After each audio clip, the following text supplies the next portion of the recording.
nagashi and nobashi. Let's go nobashi first. Basic, that means to stretch them out. Okay? So, how do you do that? A lot of times, Brazilian Jiu-Jitsu used to use kind of that stance where they'd stand on their back leg and they'd do this, and then that way they would move in because they'd stretch you out closer to them and then do it. We're going to do the opposite.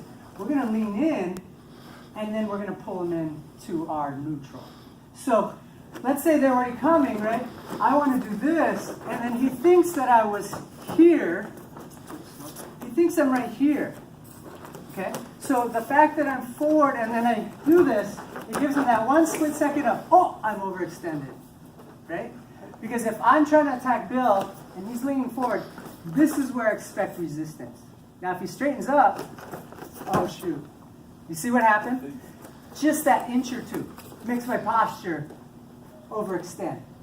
Because I expected resistance with my visual cues, I expect resistance there. Too late. I lost my balance, right?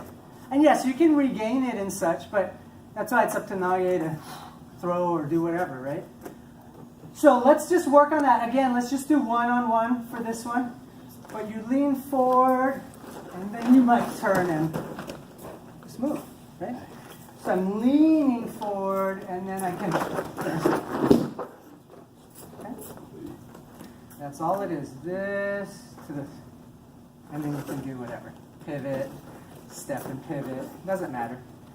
Because if he's expecting you here, and then you go here, see he's already starting to fall off balance and I didn't even touch him.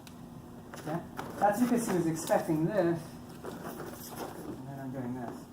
So this hand might encounter some resistance, but this hand is slipping past the door. It's like you went to open the door and you thought it was heavy and it's light, and you do that, right? It's the same thing. はい、どうぞ。